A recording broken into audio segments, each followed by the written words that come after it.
அப்போ நம்ம இன்னைக்கு வெளிப்படுத்தின விசேஷம் 16வது அதிகாரத்தில் இருக்கிறோம். இப்போ நான் அதை பற்றி நம்ம படிக்கும்போது நம்ம இந்த நாட்களில் எதை பார்க்குறோம் அப்படின்னு நீங்கள் பார்த்தீங்கன்னாக்கா, கடைசியாக தேவனுடைய கோபாக்கின 7 கலசங்களாக ராஜ்யங்களின் மேலே, பூமியின் மேலே ஊற்றப்படுது அப்படின்னு பார்த்தோம். பரலோகத்தில் நம்ம என்ன பார்த்தோம்னா, வானத்தின் வாசல் மூடப்பட்டுருச்சு. அங்கே இந்த யாம் கிப்போர், ஃபீஸ்ட் ஆஃப் யாம் கிப்போர் அது நடந்து கொண்டு இருக்குது. அப்போ அது 3 தீமில் போயிட்டுருக்கு, 3 கருப்பொருள்களை வைத்திருக்குதுன்னு நம்ம பார்த்தோம். ஒன்று ராஜ்யங்களுடைய நியாய தீர்ப்பு, த ஜட்ஜ்மெண்ட் ஆஃப் நேஷன்ஸ், அதை தான் நம்ம பார்த்துக்கிட்டே இருக்கிறோம். அதுக்கு பிற்பாடு ரெஸ்டரேஷன் ஆஃப் இஸ்ரேல், அது இஸ்ரவேல் ஜனங்க கடைசியாக கூட்டி சேர்க்கப்படுறது. 3வது ஆண்டவராக இயேசு கிறிஸ்துவனுடைய 2வது பகிரங்க வருகை, அவர் தன்னுடைய ராஜ்யத்தை நிலைநாட்டுறது அப்படிங்கிறத நம்ம இந்த நாளையில் பார்க்க போகிறோம். இன்னைக்கு இந்த ரெஸ்டரேஷன் ஆஃப் இஸ்ரேல் அப்படிங்கிறது வெளிப்படுத்தின விசேஷத்தில் அது வெளியரங்கமாக கொடுக்கப்படவே இல்லை. ஆனால் நாம் அதை தெரிஞ்சுக்கணும். வேதத்தில் புதிய ஏற்பாடு, பழைய ஏற்பாடு, அதை எல்லாத்தையும் கனெக்ட் பண்ணி பார்க்கும்போது இது இந்த சூழ்நிலையில் 16வது அதிகாரம் இருக்கிற அந்த சூழ்நிலையில தான் இந்த காரியம் நடக்கும். அது வெளிப்படுத்தின விசேஷத்தில் கொடுக்கப்படலை, ஆனால் மற்ற இடங்கள்ல இருக்கு. அதை நான் அப்படியே விட்டு விடக்கூடாதுங்கிறதுக்காக தான் நான் இதை இன்னைக்கு உங்களுக்கு நான் சொல்கிறேன். இது கண்டிப்பாக தெரிஞ்சாகணும். என்னை பொறுத்தவரையில் இந்த வகுப்பை நான் ரொம்ப முக்கியமான ஒரு வகுப்பு அப்படின்னு நான் நினைக்கிறேன். முக்கியமான ஒரு கிளாஸ்ன்னு. எல்லாரும் சுவிசேஷத்தை நம்ம கேட்டிருக்கிறோம், ஆனால் சுவிசேஷத்தினுடைய முழுமை இதில் தான் இருக்குது. ஏன்னா நமக்கு பிரசங்கிக்கப்படுற சுவிசேஷம் முழுமையான சுவிசேஷமே கிடையாது. நமக்கும் யூதர்களுக்கும் எந்த சம்பந்தமுமே இல்லாமல் நம்ம வாழ்ந்திருக்கிறோம். அது தவறு. ஆனால் கர்த்தருடைய கண்ணோட்டத்தில் நீங்கள் பார்த்தீங்கன்னாக்கா, இந்த காரியம் நிறைவேறும் போது தான் சுவிசேஷத்தின் முழுமை அது தெரியும். அதை நான் விட விரும்பலை.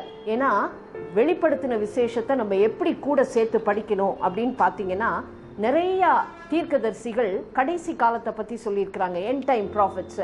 முக்கியமாக ஜக்கரையா அண்ட் டேனியல், அவங்க 2 பேரையும் நீங்கள் படித்து இதோட ஒன்றா சேர்க்க தெரிஞ்சாதான் நமக்கு இந்த காரியத்தை நம்மளால் புரிஞ்சுக்க முடியும். அப்போ இந்த காரியத்தை இந்த நாளையில் நம்ம பார்க்க போகிறோம். இது ரொம்ப முக்கியம். இது தயவுசெய்து நீங்கள் அதை கொஞ்சம் புரிஞ்சுக்குங்க. நம்மளுடைய விசுவாசம், நம்மளுடைய ரட்சிப்பு, இது எல்லாத்தையுமே நம்ம இன்னொரு தடவை யோசித்து பார்க்கறது நமக்கு நல்லது. சரி, இந்த இஸ்ரேலை குறித்து சில காரியங்களை நம்ம ஏற்கனவே படித்தது தான். நான் பிரீஃபாக சொல்லிட்டு நான் போயிடுறேன், அப்போ தான் இதுக்குள்ளே நம்மளால் வர முடியும். கர்த்தர் மனுஷனை தன்னுடைய சாயலில் படைத்தார். ஆதியில் அவர் தன்னுடைய சாயலில் படைத்து அதிகாரத்தை அவனுக்கு கொடுத்து இந்த பூமியை ஆளும்படியாக கொடுத்தார். ஆனால் மனுஷன் பாவம் செய்த போது அந்த ஆளுகையை யாருக்கு கொடுத்துட்டான்? பிசாசுக்கு கொடுத்துட்டான்.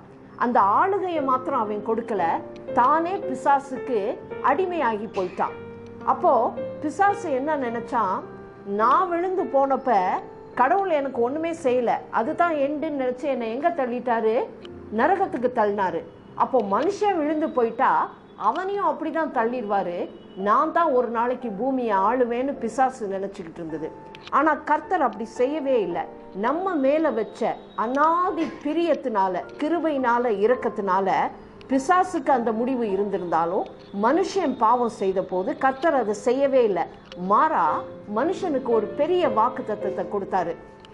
வேதத்துல முதல் முறையா மேசியாவை குறித்து சொல்லப்பட்டிருக்கிற அந்த தீர்க்க தரிசனம் உங்களுக்கு தெரியும். ஆதியாகமம் 3வது அதிகாரம் 15வது வசனம். அவர் சர்ப்பத்தை பார்த்து, உன் வித்துக்கும் அவள் வித்துக்கும் நான் பகையை உண்டாக்குவேன். அவள் வித்து அப்படிங்கும்போது ஒரு கன்னியினுடைய வித்து. அப்போ உன் வித்து அப்படின்னு சொல்லும்போது பிசாசுனுடைய கூட்டம். அப்போ 2 ஜாதிய அங்கேயே கர்த்தர் பிரிச்சுட்டாரு. ஒன்று தேவனுடைய ஜாதி, இன்னொன்று சாத்தானுடைய ஜாதி. So his seat and the woman seat, அது 2ஐயும் பிரித்து எடுத்துட்டாரு. அப்போ இந்த தீர்க்க தரிசனத்தை கேட்ட பிசாசு என்ன பண்ணிடுச்சு?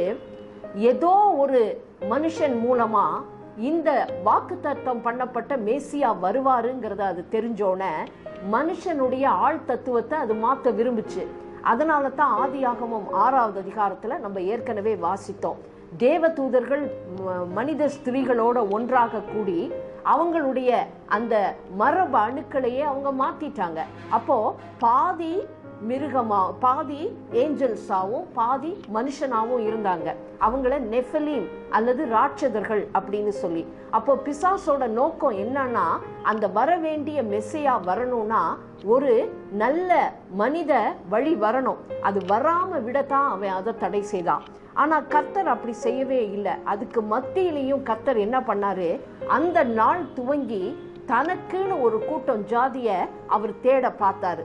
அப்படி தேடும் போது வெள்ளத்துக்கு பிற்பாடு அவர் பார்த்த ஒரே மனுஷன் யாரு, நோவா.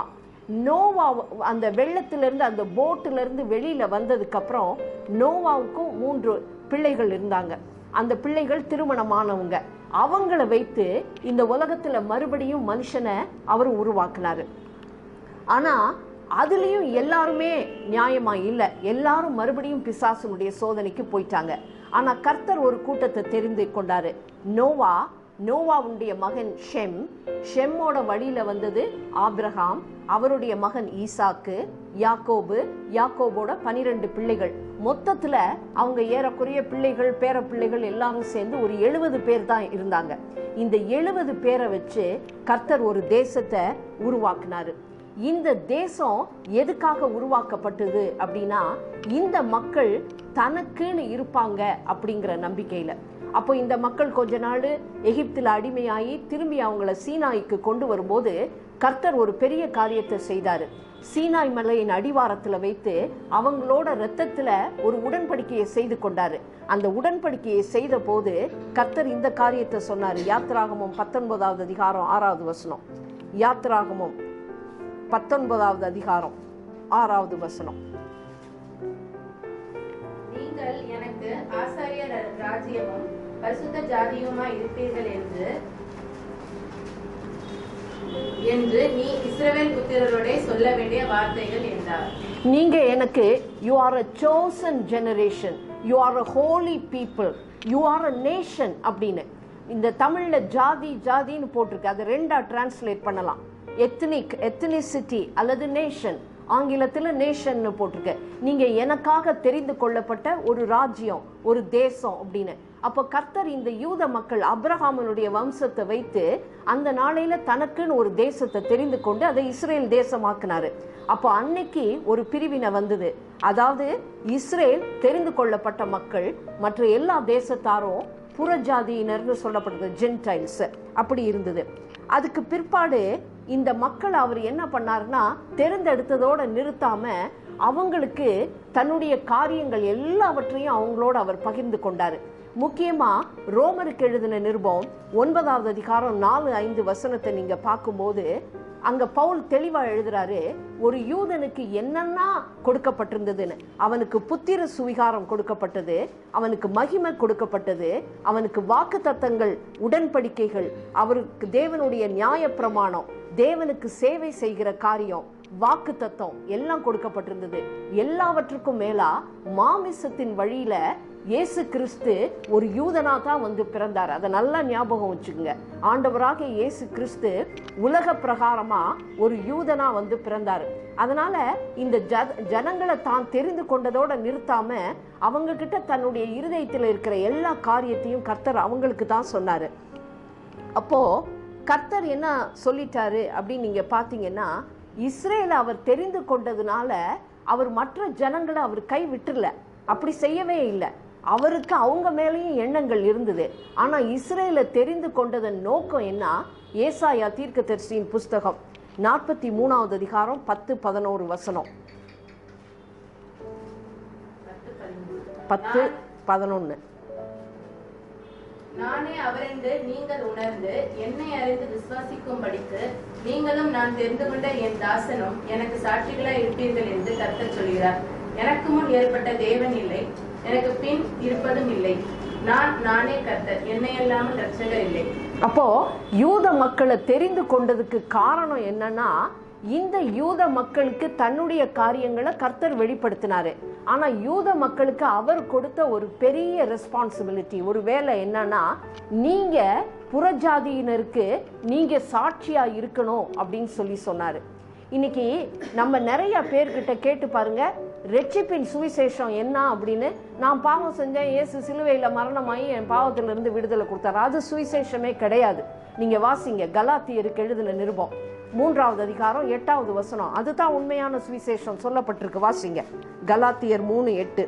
மேலும் தேவன் விசுவாசத்தினாலே பிரஜாதிகளை நீதிமான்கள் ஆக்குகிறார் என்று வேதம் முன்னாக கண்டு உனக்குள் சகல ஜாதிகளும் ஆசீர்வதிக்கப்படும் என்று ஆபிரகாமுக்கு சுவிசேஷமாய் முன்னறிவித்தது.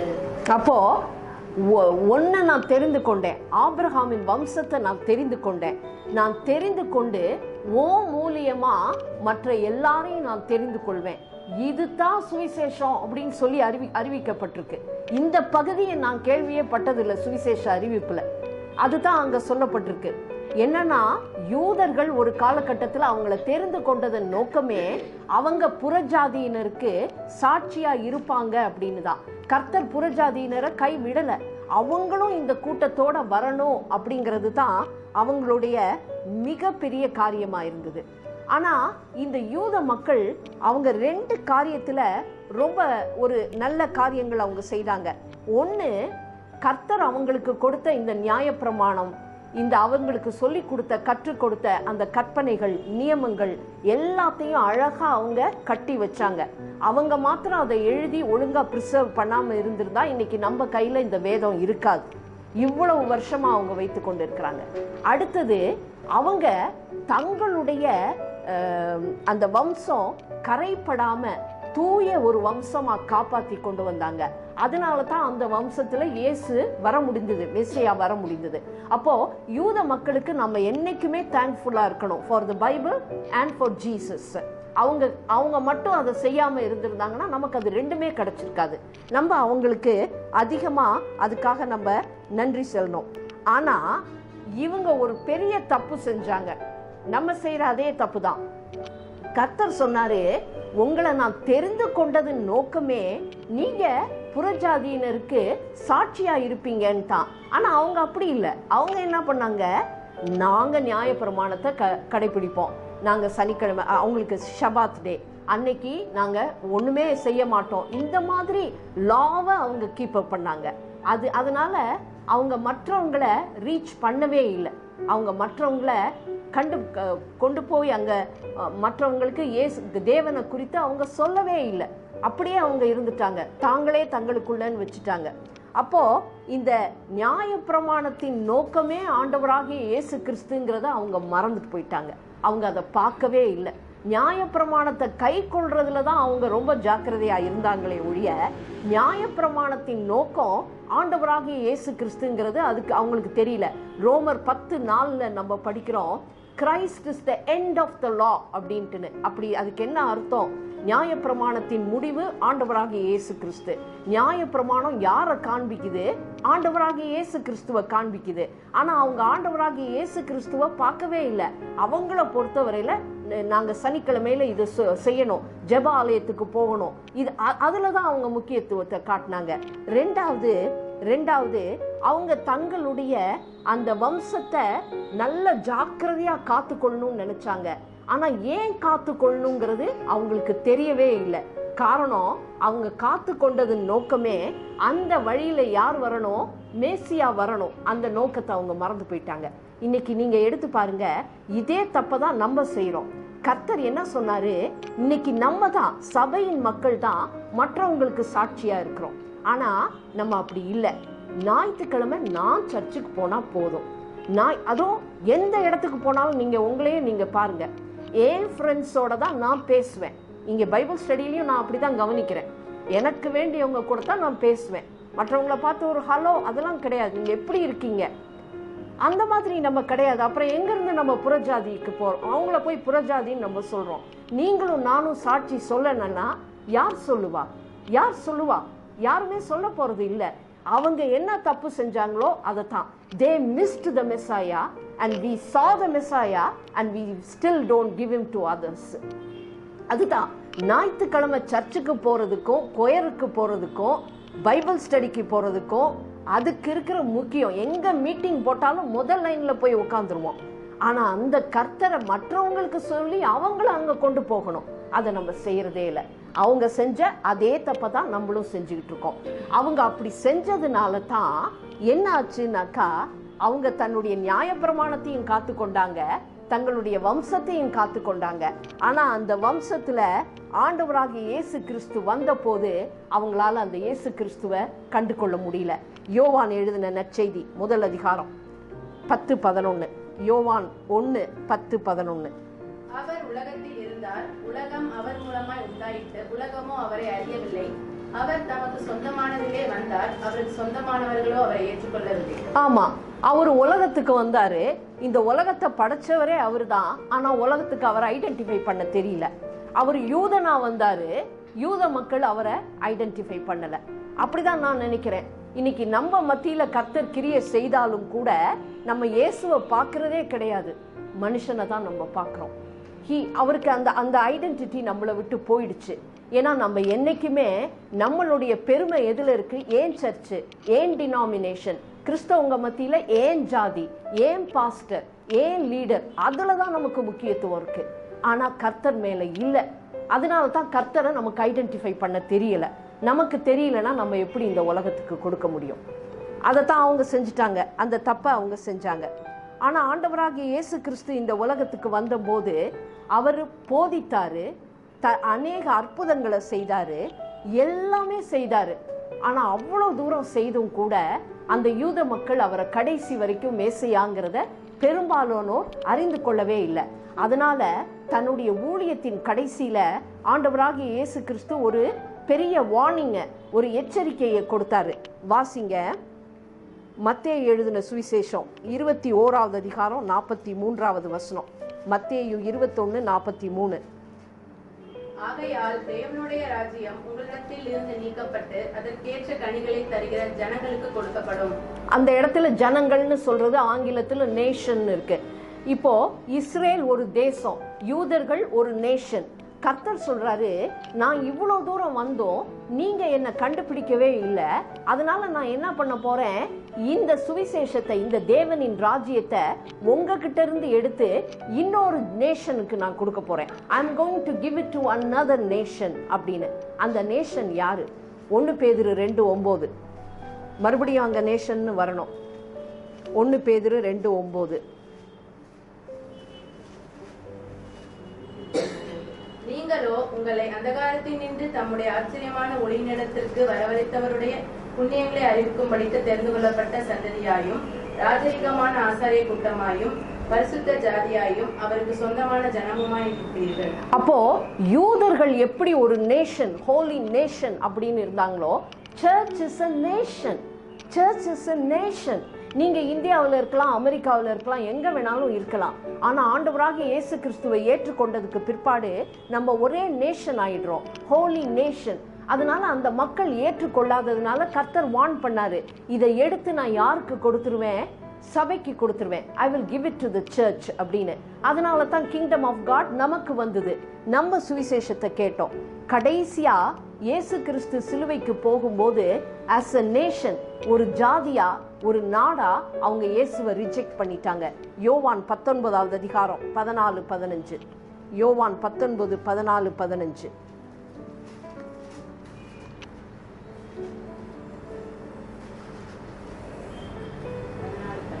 அந்த நாள் பஸ்காவுக்கு ஆயத்த நாளும் ஏறக்குறைய 6ஆம் மணி நேரமுமா இருந்தது. அப்பொழுது அவன் யூதர்களை நோக்கி, இதோ உங்கள் ராஜா என்றான். அவர்கள், இவனை அகற்றும் அகற்றும், சிலுவையில் அறையும் என்று சத்தமிட்டார்கள். அதற்கு பிலாத்து, உங்கள் ராஜாவை நான் சிலுவையில் அறையலாமா என்றான். பிரதான ஆசாரியர் பிரதியுத்தரமாக, ராயனே அல்லாமல் எங்களுக்கு வேறே ராஜா இல்லை என்றார்கள். அப்போ என்ன சொல்லிட்டாங்க? சிலுவைக்கு அவர் போகும்போது, இவன் எங்களுக்கு வேண்டாம், யாரு வேணும்? சீசர் வேணும்னு கேட்டாங்க. ரோம ராஜா தான் எங்களுடைய ராஜா, இவர் இல்லைன்னு. So as a nation they rejected him. கடைசியா ரிஜெக்ட் பண்ணிட்டாங்க. அப்போ அவங்க ரிஜெக்ட் பண்ணதுனால கர்த்தர் சொன்னது நடந்தது. அவங்க ரிஜெக்ட் பண்ண ஒரே ஒரு நோக்கத்தினால அந்த ராஜ்யம் யாருக்கு கொடுக்கப்பட்டது? அதனால தான் சபைக்கு இன்னைக்கு கொடுக்கப்பட்டது, புறஜாதியினருக்கு கொடுக்கப்பட்டது. ஆண்டவராகிய இயேசு கிறிஸ்து உயிர் தெழுந்ததுக்கு பிற்பாடு அப்போஸ்தலர்கள் சுவிசேஷத்தை அறிவிக்க ஆரம்பிச்சாங்க. எருசலேம், யூதேயா, சமாரியா, உலகம் எங்கும் போய் அறிவிச்சாங்க. அவங்க அறிவிச்ச போதும் கூட கர்த்தர் நியமம் என்னன்னா, நீங்க முதல்ல யூதர்கிட்ட போங்க, டு தி ஜூ ஃபர்ஸ்ட் அப்படின்னு. அவங்க யூதர்கள் கிட்ட தான் போனாங்க. ஆனா யூதர்கள் கேட்கவே இல்லை. நீங்க அப்போஸ்தலர் நடபடியை வாசித்து பார்த்தீங்கன்னா, முதல் 2 அதிகாரத்துல அந்த அப்போஸ்தலர் நடபடி எப்படி ஆரம்பிக்குதுன்னா, ஆதி சபை வெறும் யூதர்களை தான் கொண்டு இருந்தது. அதுக்கு பிற்பாடு அவங்க பல இடங்களுக்கு போகும்போது இந்த தேவனுடைய ராஜ்யத்தை மற்றவங்களுக்கும் கொடுத்தாங்க. ஆனா அப்போஸ்தலர் நடபடி முடியும் போது பவுல் அப்போஸ்தலர் என்ன சொல்லி முடிக்கிறாரு அப்படின்னு நீங்க பாருங்க. அப்போஸ்தலர் 28, அப்போஸ்தலர் 28 23 இருந்து 28 வரைக்கும், 23 இருந்து 28 வரைக்கும். அதற்காக அவர்கள் ஒரு நாளை குறித்து அநேகம் பேர் அவன் தங்கியிருந்த வீட்டிற்கு அவனிடத்தில் வந்தார்கள். அவன் காலமே தொடங்கி சாயங்காலம் மட்டும் மோசேயின் நியாய பிரமாணத்திலும் தீர்க்கதரிசிகளின் ஆகமங்களிலும் இருந்து இயேசுவுக்கு அடுத்த சுவிசேஷங்களை அவர்களுக்கு போதித்து தேவனுடைய ராஜ்யத்தை குறித்து சாட்சி கொடுத்து விஸ்தரித்து பேசினான். அவன் சொன்னவைகளை சிலர் விசுவாசித்தார்கள், சிலர் விசுவாசியாதிருந்தார்கள். இப்படி அவர்கள் ஒருவரோடொருவர் ஒவ்வாமல் இருந்து புறப்பட்டு போகையில் பவுல் அவர்களுக்கு சொன்ன வாக்கியமாவது, நீங்கள் காதார கேட்டும் உணராதிருப்பீர்கள், கண்ணார கண்டும் பாராதிருப்பீர்கள். இவர்கள் கண்களினால் காணாமலும் காதுகளினால் கேளாமலும் இருதயத்தினால் உணர்ந்து குணப்படாமலும் நாம் இவர்களை ஆரோக்கியமாக்காமலும் இருக்கும்படிக்கு இந்த ஜனத்தின் இருதயம் கொழுத்திருக்கிறது. காதுகளினால் மந்தமாய் கேட்டு தங்கள் கண்களை மூடிக்கொண்டார்கள் என்று இந்த ஜனத்தினிடத்தில் போய் சொல்லு என்பதை பரிசுத்த ஆவி எசையா தீர்க்கதரிசியை கொண்டு தம்முடைய பிதாக்களுடனே நன்றாய் சொல்லி இருக்கிறார். இனிமே இந்த சுவிசேஷம் ஆதலால் தேவனுடைய ரட்சிப்பு பிரஜாதியருக்கு அனுப்பப்பட்டிருக்கிறது என்றும் அவர்கள் அதற்கு செவி கொடுப்பார்கள் என்றும் உங்களுக்கு தெரிந்திருக்க கடவுது என்றான். இப்படி அவன் சொன்ன பின்பு யூதர்கள் தங்களுக்குள்ளே மிகவும் தர்க்கம் பண்ணிக்கொண்டு போய்விட்டார்கள். பின்பு பவுல் தனக்காக வாடகைக்கு வாங்கியிருந்த வீட்டிலே 2 வருஷம் முழுவதும் தங்கி தன்னிடத்தில் வந்த யாவரையும் ஏற்றுக்கொண்டு மிகுந்த தைரியத்துடனே தடையில்லாமல் தேவனுடைய ராஜ்யத்தை குறித்து பிரசங்கித்து போதும். அப்போ கடைசியா அப்போஸ்தலர் நடபடி இதுதான் கடைசி அதிகாரம். எப்படி முடியுது? கடைசியா பவுல் சொல்றாரு, நான் மறுபடியும் உங்களை கூப்பிட்டேன், ஆனா நீங்க வரல. நீங்க எதுல இருக்கீங்க? தர்க்கம் பண்றதுல இருக்கீங்க. அதனால நான் இனிமே என்ன பண்ணிட்டேன், நான் புறஜாதியருக்கு போயிடுவேன்னு. பவுல் அப்போஸ்தலர் மரித்து போய் ஏறக்குறைய அவர் 66 அந்த மாதிரி வருஷத்துல அவர் மரித்து போயிட்டாரு. அவர் மரித்து போய் 4 வருஷத்துல என்ன ஆயிடுச்சுன்னா, யூதேயார் ராஜ்யம், த நேஷன் ஆஃப் இஸ்ரேல் ஒன்றுமே இல்லாம தரைமட்டமாக்குச்சு. அன்னைக்கு இஸ்ரேல்ங்கிற ஒரு தேசமே இல்லாம போயிடுச்சு. அப்போ இந்த தேசமே இல்லாம போனோன்னு சபையின் காலம் வந்தது. சபையில 3/4 பேர் யாரு? புறஜாதியினர். ஆனா அப்பையும் யூதர்கள் என்ன பண்ணாங்க? கொஞ்சம் பேர் ரட்சிக்கப்பட்டு தான் இருந்தாங்க. காரணம், யூதர்கள் உலகத்துல எல்லா தேசத்துக்கும் சிதறடிக்கப்பட்டுட்டாங்க. இதுதான் முடிந்தது. ஆனா ஒரே ஒரு காரியத்தை நம்ம ஞாபகம் நல்லா வைத்துக்கொள்ளணும். கர்த்தர் யூதர்களுக்குன்னு வைத்திருக்கிற நோக்கத்தை ஒரு நாளும் அவர் மாற்றிக்கொள்ளவே இல்லை. காரணம் அதுக்கு என்னன்னு நீங்க பாத்தீங்கன்னா, ரோமர் 11:29 போட்டிருக்கு, தேவனுடைய அழைத்தல் என்றைக்குமே மாறாம இருக்குன்னு. கர்த்தர் என்னைக்குமே உங்களை அழைத்தார்னா, the election, the call of God is irrevocable. The gifts and the callings of God are irrevocable. அவர் உனக்கு கொடுத்ததை மனுஷர் மாதிரி புடுங்கிக்க மாட்டார்.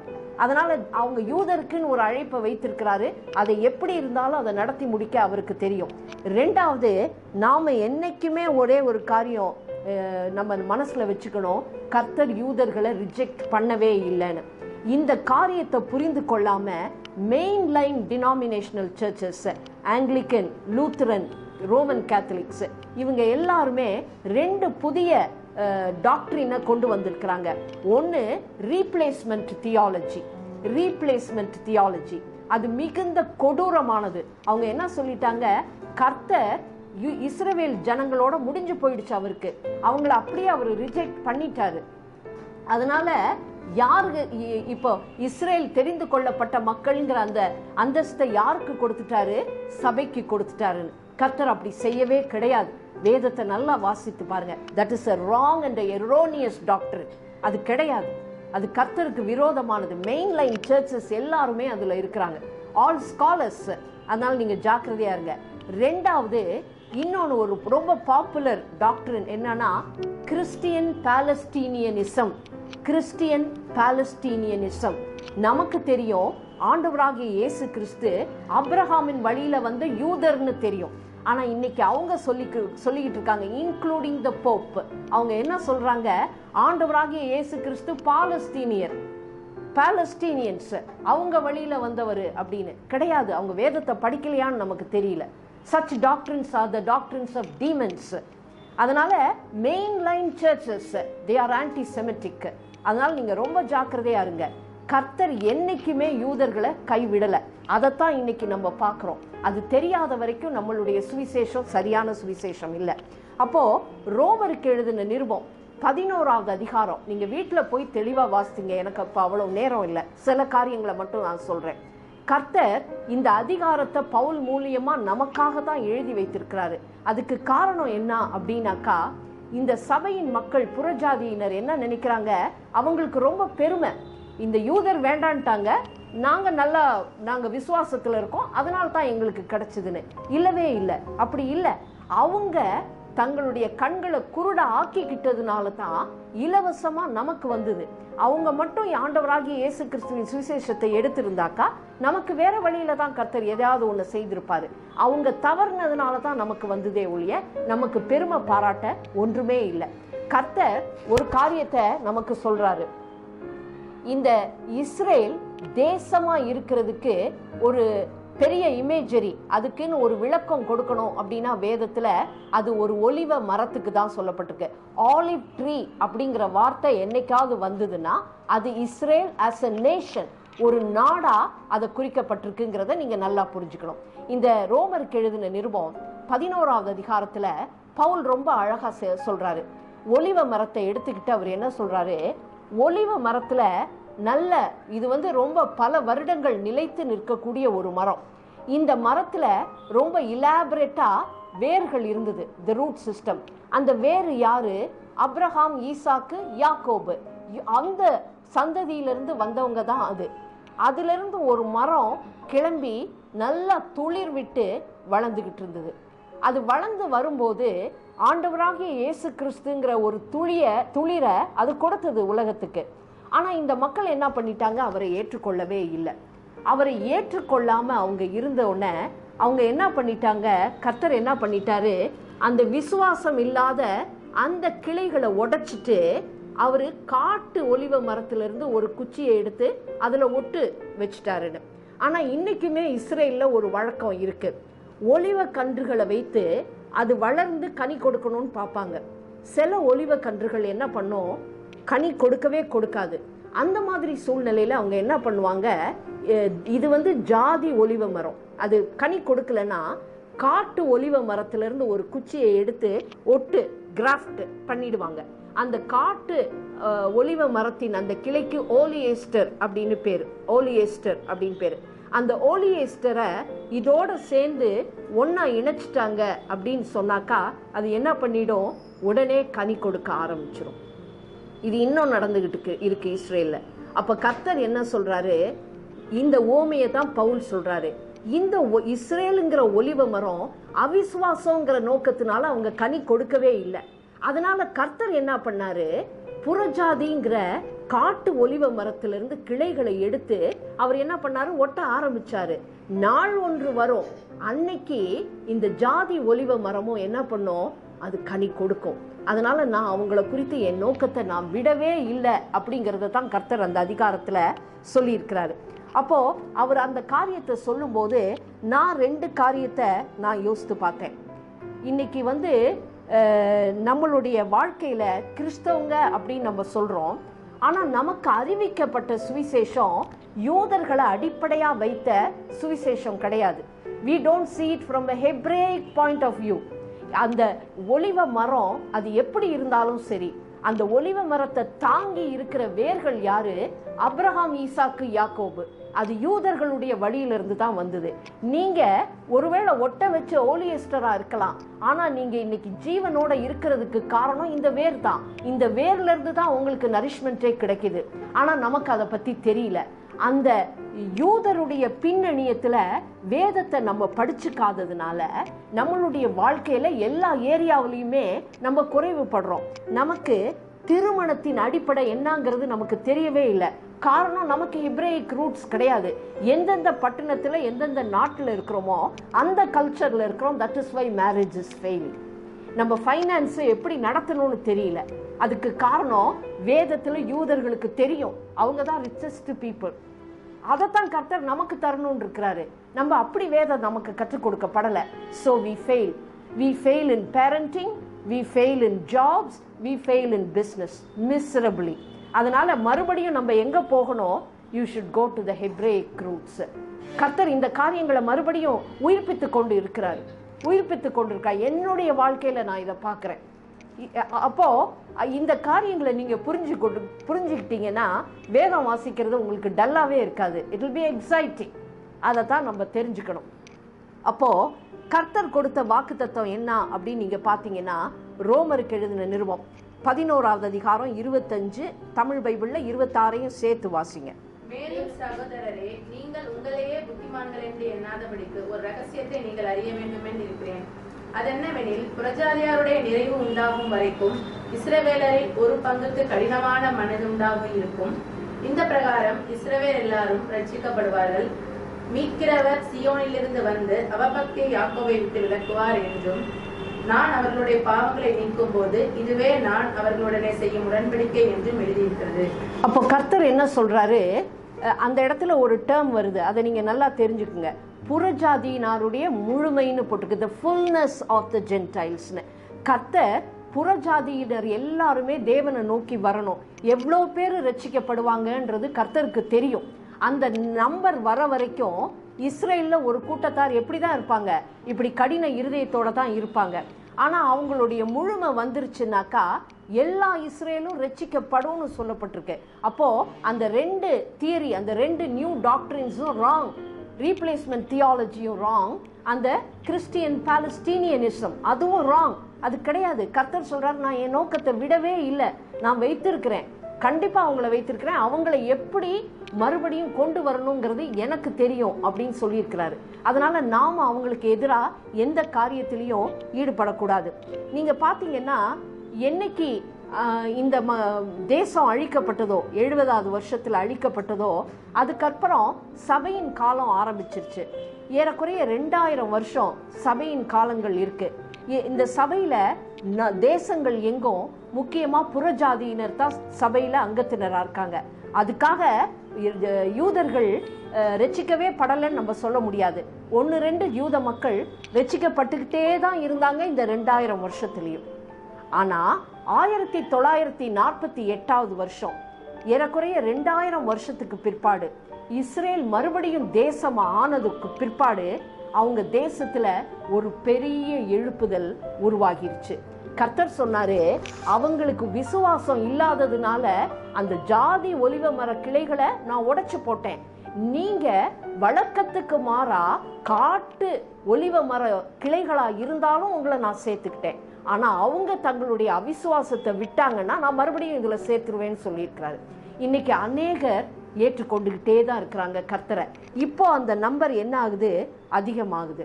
அப்போ இந்த தேசத்துல இப்ப நிறைய பேர் இஸ்ரேல்ல, நீங்க அந்த வெப்சைட்டுக்கெல்லாம் போனீங்கன்னா பாப்பீங்க, அநேகர் ஆண்டவராகிய இயேசு கிறிஸ்துவை ஏற்றுக்கொள்றாங்க. அப்போ ஆண்டவராகிய இயேசு கிறிஸ்து சபைக்காக ரகசியமா ராப்சர் அதுல வரும்போது சபை எடுத்துக்கொள்ளப்படும். அந்த சபையில அநேகர் யூதர்களும் இருப்பாங்க, அவங்க எடுத்துக்கொள்ளப்படுவாங்க. அப்போ விடப்பட்டவங்க முதல் இந்த உபத்திரவ காலத்தின் முதல் 3 வருஷம் எலியா வரும்போது 144,000 பேரை அவர் முத்திரையிடுவாரு. அவங்க அந்த நாளையில சுவிசேஷத்தை அறிவிப்பாங்க. அவங்க மூலியமா அநேக யூதர்கள் மறுபடியும் ரட்சிக்கப்படுவாங்க. அப்படியே இருந்தாலும் கூட இப்ப நம்ம 16வது அதிகாரத்துல இருக்கோம், வெளிப்படுத்தின விசேஷம். அது அந்த உபத்திரவ காலத்தின் 2வது பகுதி, கடைசி காலம். அப்பையும் சில யூதர்கள் இன்னமுமே மேசியாவை நம்பாமையே இருப்பாங்க. ஆனா நம்பினவங்க எங்க இருப்பாங்க? பெட்ராவுல ஒளிஞ்சு கொண்டு இருப்பாங்க. அப்போ அந்த மாதிரி காரியங்கள் நடந்து கொண்டு இருக்கும். இந்த சூழ்நிலையில தான் ஆறாவது கலசம் ஊற்றப்படும். வெளிப்படுத்தின விசேஷம் 16வது அதிகாரம் 12-16 இந்த வாசி. ஆறாம் தூதன் தன் கலசத்தில் உள்ளதை ஐப்ராத் என்னும் பெரிய நதியின் மேல் ஊற்றினான். அப்பொழுது சூரியன் உதிக்கும் திசையிலிருந்து வரும் ராஜாக்களுக்கு வழி ஆயத்தமாகும்படி அந்த நதியின் தண்ணீர் வற்றி போயிற்று. அப்பொழுது வலு சர்ப்பத்தின் வாயிலும் மிருகத்தின் வாயிலும் கள்ள தீர்க்கதரிசியின் வாயிலும் இருந்து தவளைக்கு ஒப்பான 3 அசுத்த ஆவிகள் புறப்பட்டு வர கண்டேன். அவைகள் அற்புதங்களை செய்கிற பிசாசுகளின் ஆவிகள். அவைகள் பூலோகம் எங்கும் உள்ள ராஜாக்களை சர்வ வல்லமையுள்ள தேவனுடைய மகா நாளில் நடக்கும் யுத்தத்திற்கு கூட்டி சேர்க்கும்படிக்கு புறப்பட்டு போகிறது. இதோ திருடனை போல் வருகிறேன். தன் மானம் காணப்படத்தக்கதாக நிர்வாணமாய் நடவாதபடிக்கு விழித்துக் கொண்டு தன் வஸ்திரங்களை காத்துக் கொள்கிறவன் பாக்கியவான். அப்பொழுது எபிரேயு பாஷையிலே அர்மெகதோன் என்னப்பட்ட இடத்திலே அவர்களை கூட்டி சேர்த்தான். அப்போ இந்த காரியம் நடக்கும்போது நம்ம பார்த்தோம், இப்போ யூத மக்கள் என்ன பண்ணிட்டாங்க, அவங்கள மேசியாவை ஏற்றுக்கொண்டிருந்தவங்க அந்த தீர்க்க தரிசனத்தை, இயேசுவின் தீர்க்க தரிசனத்தை மத்தேயு 24:15 இருக்கிற அந்த தீர்க்க தரிசனத்தை நினைவு கூர்ந்து அவங்க பெட்ராவில் போய் ஒளிஞ்சிட்டு இருக்கிறாங்க. ஆனா மற்றபடி அந்த தேசத்தை ஆளுகை செய்யறவங்களும் சரி, அங்க இருக்கிற போர் சேவகர்களும் தேவனை இன்னும் அறியல. அவங்க இயேசுவை பத்தி கேள்விப்பட்டிருந்தாலும் இன்னும் அவரை அவங்க மேசியாவா ஏற்றுக்கொள்ளல. இப்ப என்ன ஆகுது, அந்தி கிறிஸ்து உலக நாடுகள் எல்லாத்தையும் ஆர்மகெதோன்ல கூட்டி இஸ்ரேலுக்கு எதிராக வந்திருக்கிறான். அப்போ நீங்க யோசித்து பாருங்க, இந்த மக்களுக்கு எதுவுமே இல்லை, ஒரே ஒரு மக்கள், ஒரே ஒரு தேசத்தின் மக்கள். அதுவும் அவங்க வெளிப்படையா அவங்களால போரிட முடியாது, அவங்க ஒளிந்திருந்து அப்படிதான் அவங்களால போரிட முடியும். அவ்வளவு உலகத்துல இருக்கிற எல்லா தேசமும் ஒரு தேசத்துக்கு எதிராக சண்டை போடும்போது எவ்வளவு தூரத்துக்கு அவங்க டெக்னாலஜியா இருந்தாலும் சரி, படை பலமா இருந்தாலும் சரி, எல்லாத்துலேயுமே அவங்க என்ன பண்ணுவாங்க, ரொம்ப குறைவுபட்டு இருப்பாங்க. ஆனாலும் அவங்க என்ன பண்ணுவாங்க, சண்டை போடுவாங்க. அந்த சூழ்நிலையில கர்த்தர் ஒரு அற்புதத்தை செய்வார். அதுதான் இன்னைக்கு உரிய படிப்பின் நோக்கமே. சகரியா தீர்க்கதரிசியின் புஸ்தகம், சகரியா தீர்க்கதரிசியின் புஸ்தகம் 12வது அதிகாரம். தயவுசெய்து எல்லாருமே எடுத்துக்குங்க, அதை நேரம் கிடைக்கும் போது அதை படிங்க. Is the end time prophet. சகரியா 12:2-6 வரைக்கும் வசனம். இதோ சுற்றிலும் இருக்கிற எல்லா ஜனங்களுக்கும் நான் எருசலேமை தத்தளிப்பின் பாத்திரமாக்குகிறேன். எருசலேமுக்கு விரோதமாய் போடப்படும் முற்றுகையிலே யூதாவும் அப்படியே ஆகும். அந்த நாளிலே நான் எருசலேமை சகல ஜனங்களுக்கும் பாரமான கல்லாக்குவேன். அதை கிளப்புகிற யாவரும் சிதைக்கப்படுவார்கள். பூமியில் உள்ள ஜாதிகள் எல்லாம் அதற்கு விரோதமாய் கூடிக்கொள்வார்கள். அந்நாளிலே நான் குதிரைகளுக்கெல்லாம் திகைப்பையும் அவைகளின் மேல் ஏறி இருக்கிறவர்களுக்கெல்லாம் புத்தி மயக்கத்தையும் வரப்பண்ணி யூதா வம்சத்தின் மேல் என் கண்களை திறந்து வைத்து ஜனங்களுடைய எல்லா குதிரைகளுக்கும் குருட்டாட்டத்தை உண்டு பண்ணுவேன் என்று கர்த்தர் சொல்கிறார். எருசலேமின்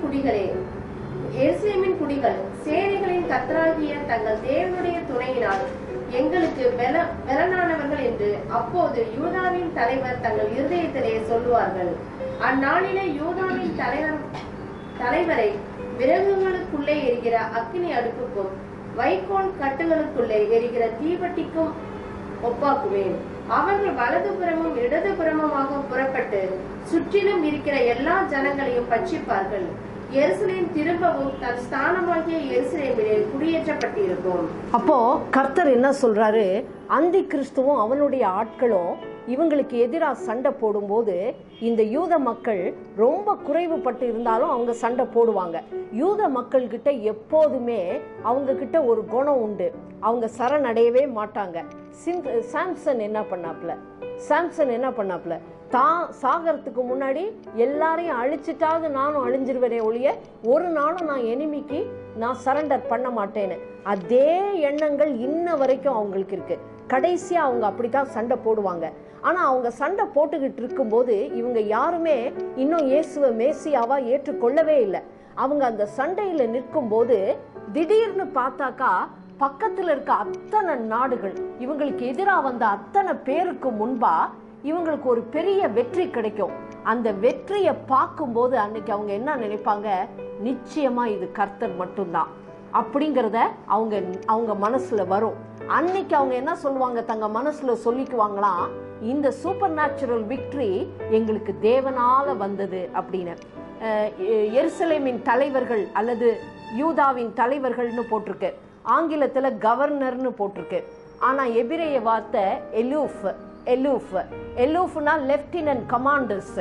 அவங்க மிலிட்ரி பீப்புள் சண்டை போட்டுக்கிட்டு இருக்கிறாங்க. அவங்க என்ன சொல்றாங்களா, எங்களால நிச்சயம் வெற்றியை பெற்றிருக்க முடியாது, ஆனா தேவன் எங்களுக்காக வழக்காடுறாரு, அதனால தான் எங்களால இந்த அளவுக்கு வெற்றி சிறக்க முடியும் அப்படின்னு சொல்லியிருக்கிறாங்க. ஆனா இயேசு கிறிஸ்து இந்த உலகத்தை விட்டு போறதுக்கு முன்பா ஒரு காரியத்தை அவர் சொல்லி வச்சுட்டு போனாரு. வாசிங்க, மத்தேயு எழுதின சுவிசேஷம் 23வது அதிகாரம். மத்தேயு எழுதின சுவிசேஷம் 23வது அதிகாரம் 37 to 39 வரைக்கும். எருசலேமே, தீர்க்கதரிசிகளை கொலை செய்து உன்னிடத்தில் அனுப்பப்பட்டவர்களை கல்லெறிகிறவளே, கோழி தன் குஞ்சுகளை தன் சிறகுகளின் கீழே கூட்டி சேர்த்து கொள்ளும் வண்ணமாக நான் எத்தனை தரமோ உன் பிள்ளைகளை கூட்டி சேர்த்து கொள்ள மனதாயிருந்தேன், உங்களுக்கோ மனதில்லாமற் போயிற்று. இதோ உங்கள் வீடு உங்களுக்கு பாழாக்கிவிடப்படும்.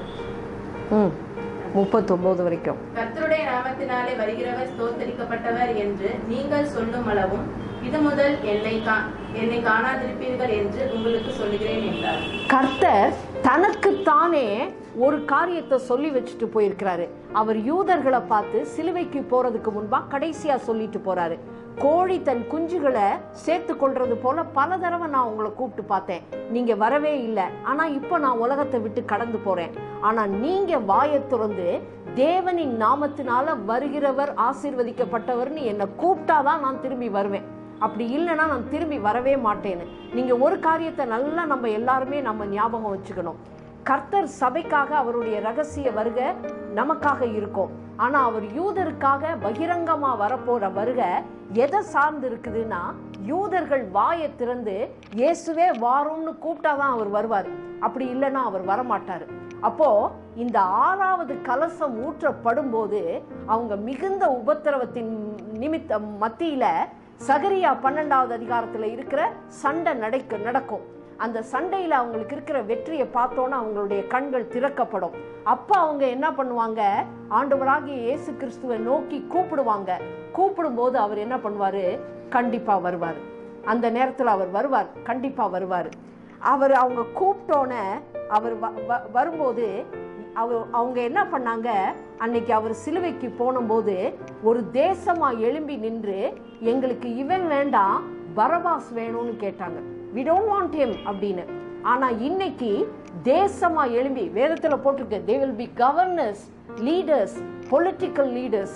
அவங்க எழும்பி சொல்லுவாங்க, இயேசுவே தேவனின் நாமத்தினால இருக்கிறவரே வாரும் கூப்பிடும் போது கர்த்தர் கண்டிப்பா வருவார். அவர் வரும்போது என்ன பண்ணுவாராம், வாசிங்க, சகரியா 12வது அதிகாரம் 9-10. சகரியா 12:9-10. அந்நாளிலே எருசலேமுக்கு விரோதமாய் வருகிற எல்லா ஜாதிகளையும் அழிக்க பார்ப்பேன்.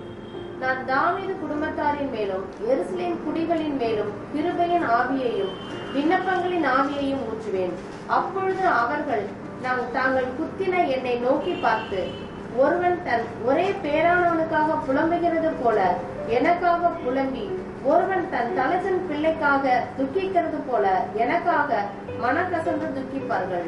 அப்போ கர்த்தர் என்ன சொல்றாரு, அவங்க வாயை திறந்து தேவனே வாரும்னு சொல்லும் போது நான் வருவேன், வந்து நான் சண்டை போடுவேன். அது மட்டும் இல்லாம அவங்க கண்களை நான் திறப்பேன். அன்னைக்கு குத்திய கண்கள் யாவும் என்ன பார்க்கணும். நம்ம பாட்டு பாடுறோம் இல்லையா, குட் ஃப்ரைடே அன்னைக்கு, அது நமக்கு இல்லை அந்த பாட்டு, இது கடைசியா நிறைவேறும். The Jews will see that. All the eyes will see him whom they have pierced. They will identify Jesus. அவங்க இயேசுவை அன்னைக்கு தெரிஞ்சுக்குவாங்க. அப்போ அவங்க தெரிஞ்சுக்கும் போது அவங்களுடைய மனசாட்சி குற்றப்படும். இதுக்கெல்லாம் நீங்க கொஞ்சம் இமேஜினேஷன்ல வச்சு யோசித்து பாருங்க.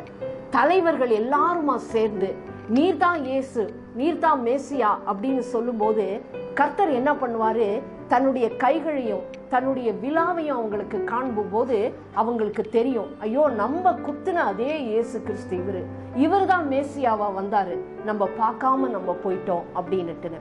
ஆனால் வேதத்தில் மிகுந்த அருமையான ஒரு காரியம் ஒன்று உண்டு. வாசிங்க எசேக்கியேல் தீர்க்கதரிசியின் புஸ்தகம், எசேக்கியேல் தீர்க்கதரிசியின் புஸ்தகம் 20வது அதிகாரம்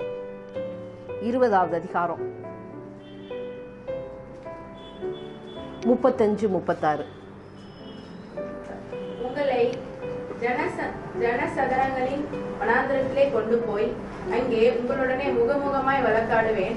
நான் எகிப்து தேசத்தின் வனாந்திரத்தில் உங்கள் பிதாக்களோடு வழக்காடினது போல உங்களோடும் வழக்காடுவேன் என்று கர்த்தராகிய ஆண்டவர் சொல்லுகிறார். தயவுசெய்து தமிழ்ல வழக்காடுவேன்னு போட்டிருக்கு, ஆங்கிலத்தில் ஐ வில் ப்ளீட் வித் யூன்னு போட்டிருக்கு. ஐ வில் ப்ளீட் வித், அவர் வழக்காட வரல, அவர் வழக்காட வரவே இல்லை. அவர் என்ன சொல்லியிருக்கு வேதத்தில், ஆங்கிலத்தில் போட்டிருக்கு ஐ வில் ப்ளீட் வித் யூன்ட்டுன்னு. உங்களை ஜனங்களுக்கு மத்தியிலிருந்து நான் வெளியில கொண்டு வந்து வனாந்தரத்துக்கு கொண்டு வந்து என்னை நீங்க கூப்பிடுவீங்க. நீங்க கூப்பிடும்போது உங்களுக்கு கிருபையின் ஆவியை நான் ஊற்றி தருவேன். அப்போ உங்க கண் திறக்கப்பட்டு குத்திய என்னை பார்த்து நீங்க ஐடென்டிஃபை பண்ணிடுவீங்க, நான் தான் இயேசுன்னு. அப்போ நீங்க என்ன பண்ணுவீங்க, நான் உங்களோட முகமுகமா வழக்காடுவேன்னு போட்டுல, நான் I will plead with you, நான் உங்களோட கெஞ்சுவேன். என்னன்னு சொல்ல போறேன்னா, நான் தான் உங்களோட மூத்த சகோதரன், நான் தான் உங்களுடைய சகோதரன், நான் தான் மெஸ்ஸியா. நான் வந்தேன், நீங்க ஏத்துக்கல, பரவாயில்ல, நான் தான் உங்களுக்காக வந்திருக்கேன் அப்படின்னு சொல்லி. இந்த பிக்சரை நீங்க பார்க்கும்போது யோசேப்பின் கதை நம்ம எல்லாருக்குமே ஞாபகம் வரணும். யோசேப்புக்கும் ஆண்டவராகிய இயேசு கிறிஸ்துவுக்கும் நிறைய ஒற்றுமைகள் உண்டு. யோசேப்பு யோசேப்பு யாருன்னு உங்களுக்கு தெரியும், யாக்கோபின் 12 குமாரர்கள்ல ஒருத்தர், அவருக்கு ரொம்ப பிரியமானவங்க. அப்போ யாக்கோபுக்கு ரொம்ப பிடித்த குமாரன் யாரு? யோசேப்பு. ஆண்டவராகிய இயேசு கிறிஸ்து பிதாவின் ஏக குமாரன், அவர் ஒரே குமாரன், அவர் கொடுத்தாரு. அது அவங்களுடைய ஒற்றுமை. இந்த யோசேப்ப அவருடைய சகோதரர்கள் யாருமே ஏற்றுக்கொள்ளல. வேதத்துல போட்டிருக்கு, ஆண்டவராகிய இயேசு கிறிஸ்து தன்னவர்களை தேடி வந்தாரு, அவங்களோ அவரை ஏற்றுக்கொள்ளவே இல்லை. அவருடைய சகோதரர்கள் யாரு? மாமிச பிரகாரமா யூதர்கள், அவரை ஏற்றுக்கொள்ளவே இல்லை. நாள் ஒன்று வந்தபோது அவங்களுடைய சொந்த சகோதரர்களே அவரை வெள்ளி காசுக்காக விற்று போட்டாங்க எகிப்தியருக்கு. காலம் வந்தபோது யூதாஸ் என்ன பண்ணிட்டாரு, வெள்ளி காசுக்காக ஆண்டவராகிய இயேசு கிறிஸ்துவை விற்று போட்டுட்டாங்க. அப்போ அது மட்டும் இல்லாம இந்த சகோதரர்கள் என்ன பண்ணிட்டாங்க, இந்த சகோதரன் எங்களுக்கு வேண்டவே வேண்டான்னு யோசேப்பு அவங்க மற்றவங்க கையில கொடுத்துட்டாங்க. அதே மாதிரி யூதர்கள் எங்களுக்கு இயேசு வேண்டான்னு சொல்லிட்டாங்க. ஸோ அந்த பேரலல் இருக்கு. ஆனா நீங்க யோசித்து பாருங்க, யோசேப்பினுடைய வாழ்க்கை எப்படி அமைஞ்சது. எகிப்துல போய் அவர் அநேக துன்பங்களை பட்டிருந்தாலும் கூட கடைசியில அந்த நாட்டுக்கு பிரைம் மினிஸ்டரா வந்தார். பிரைம் மினிஸ்டரா வந்து அவருடைய ஆடையிலிருந்து, அவருடைய பேச்சிலிருந்து, பழக்க வழக்கங்கள்ல இருந்து எல்லாமே வித்தியாசமா இருந்தது. ஒரு காலகட்டத்தில் அவருடைய சகோதரர்கள் அங்க வந்தபோது அவங்களுக்கு அவரை அடையாளமே தெரியல. அப்ப அவர் என்ன பண்ணாரு, வாசிங்க ஆதியாகமம் 47வது அதிகாரம் 45வது அதிகாரம், ஆதியாகமம் 45 முதல் 3 வசனம். அப்பொழுது யோசேப்பு தன் அருகே நின்ற எல்லாருக்கும் முன்பாக தன்னை அடக்கி கொண்டிருக்க கூடாமல் யாவரையும் என்னை விட்டு வெளியே போக பண்ணுங்கள் என்று கட்டளையிட்டான். யோசேப்பு தன் சகோதரருக்கு தன்னை வெளிப்படுத்துகையில் ஒருவரும் அவன் அருகில் இருக்கவில்லை. அவன் சத்தமிட்டு அழுதான். அதை எகிப்தியர் கேட்டார்கள், பார்வோனின் வீட்டாரும் கேட்டார்கள். யோசேப்பு தன் சகோதரரை பார்த்து, நான் யோசேப்பு, என் தகப்பனார் இன்னும் உயிரோடு இருக்கிறாரா என்றான்.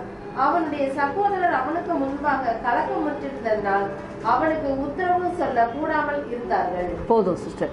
இப்ப நீங்க பாருங்க, யோசேப்பை நோக்கி அவருடைய மற்ற சகோதரர்கள்லாம் போறாங்க. யோசேப்புக்கு தன்னுடைய சகோதரர்களை தெரியுது, ஆனா அவங்க இவர் யாருன்னு கண்டுபிடிக்கவே இல்லை. அவருக்கு அந்த இமோஷன், அவங்க தம்பி அவங்களுடைய அண்ணன்மாரை பார்த்தோன்னா அவ்வளவு ஆசையா இருக்கு. அப்ப அவருக்கு அழுகையை அடக்கி வைத்திருக்கிறாரு. ஆனா கூட யாரெல்லாம் இருக்கிறாரு, இவர் பெரிய பிரைம் மினிஸ்டர், நிறைய எகிப்தியர் அந்த வேலைக்காரவங்கள அவரை சுத்தி இருக்கிறாங்க. அவர் என்ன சொல்றாரு, அந்த வேலைக்காரவங்களெல்லாம் நீங்க வெளியே போயிடுங்க அப்படின்னு சொல்லி. எல்லாரும் வெளியில போனதுக்கு அப்புறம் அவர் என்ன பண்றாரு, நான் தான் யோசேப்பு அப்படின்னு சொல்லி தன்னோட ஐடென்டிட்டியை அவங்களுக்கு காட்டினாரு. வேதத்துல எசேக்கியேல்ல இப்ப நம்ம என்ன வாசித்தோம், 20வது அதிகாரம் 35வது வசனத்துல, ஜன கூட்டத்திலிருந்து தன்னுடைய மக்களை பிரித்து எடுத்து கொண்டு போய் வனாந்தரத்துல வைத்து, ஆண்டவராகிய இயேசு கிறிஸ்து என் கையை பாருங்க, நான் தான் உங்களுடைய சகோதரன், நான் தான் இயேசு அப்படின்னு சொல்லும்போது ஒரு நாளைக்கு அவங்க கண்டுபிடிப்பாங்க. அவங்க கண்டுபிடிக்கும் போது அது மிக அருமையான ஒரு காரியம். இந்த காரியம் எப்போ நடக்கும்? இந்த 7 கலசங்களும் ஊற்றப்பட்டு கொண்டு இருக்கும்போது அந்த இடத்துல இந்த பகுதியை நீங்கள் படிக்கணும். அப்போ தான் உங்களுக்கு அந்த அர்த்தம் புரியும். அப்போ கர்த்தர் அவங்களுக்கு காண்பிக்கும் போது எல்லா மக்களும் என்ன பண்ணுவாங்க? யூதர்களும் ரட்சிக்கப்படுவாங்க. அன்னைக்கு ரோமர் 11வது அதிகாரம் 25, 26 நிறைவேறப்படும். கர்த்தர் என்ன சொல்றாரு? புறஜாதியினருடைய முழுமை வந்ததுக்கு அப்புறமா என்ன ஆகும்? யூதர்கள் எல்லாரும் இஸ்ரவேல் பூரா ரட்சிக்கப்படுவாங்கன்னு. அவங்க கண்டிப்பா ஒரு நாளைக்கு ரட்சிக்கப்படுவாங்க. வாசிங்க ரோமர் 11வது அதிகாரம் 15வது வசனம். அவர்களை தள்ளிவிடுதல் உலகத்தை ஒப்புரவாக்குதலா இருக்க அவர்களை அங்கீகரித்துக் கொள்ளுதல் என்னமா இராது மரித்தோரிலிருந்து ஜீவன் உண்டானது போல் இருக்கும் அல்லவா? அப்போ அவங்க ஒரு காலத்துல இயேசுவை ரிஜெக்ட் பண்ணிட்டாங்க, வேண்டான்னு சொன்னாங்க. அவங்க வேண்டான்னு சொன்னதுனால புறஜாதியனராகிய நமக்கு இந்த சுவிசேஷம் கிடைச்சிச்சு. ஆனா அவங்க மறுபடியும் எனக்கு இயேசு வேணும்னு சொல்லும்போது இனிமே என்ன நடக்கும்? மரணமே இருக்காது, மரணமே இருக்காது. 1 கொரிந்தியர் 15வது அதிகாரம், மரணமே உன் கூறு எங்கே, பாதாளமே உன்னுடைய ஜெயம் எங்கேன்னு. இனிமே நம்ம வெளிப்படுத்தின விசேஷம் அப்படிதான் முடியுது. கண்ணீர் இல்லை, கவலை இல்லை, வியாதி இல்லை, மரணம் இல்லை. என்னைக்குமே நித்தியமான ஒரு காரியம் இதுதான். இது அந்த அளவுக்கு it should touch your emotion. நிச்சயமா நீங்க யோசித்து பாருங்க. ஆண்டவராகிய இயேசு கிறிஸ்து ஏங்கி காத்து கொண்டு இருக்கிறாங்க. இன்னைக்கு கர்த்தர் அதுக்காக தான் காத்திருக்கிறாரு. தயவு செய்து நான் சொல்றேன், நீங்க எந்த சபைக்கு என்ன டினாமினேஷனுக்கு போறீங்கன்னு எனக்கு தெரியாது. ஆனா யூதருக்கு எதிராக நீங்க எதையும் செய்யாதீங்க. அவங்க உங்களுக்கு தெரியலன்னா விட்டுருங்க.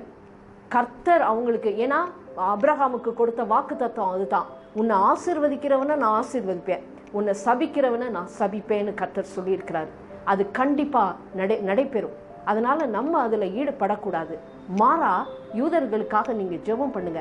மிகுந்த கடினமான பாதைக்குள்ளார அவங்க போய்கிட்டு இருக்கிறாங்க. இந்த நாட்கள்ல நம்ம யூதர்களுக்காக ஜெபிக்க, அவங்களுக்கு பொருள் உதவி செய்ய, அவங்கள தாங்க நம்ம கடமைப்பட்டிருக்கோம். எவ்வளவு ஒரு அருமையான தேவன் பாருங்க.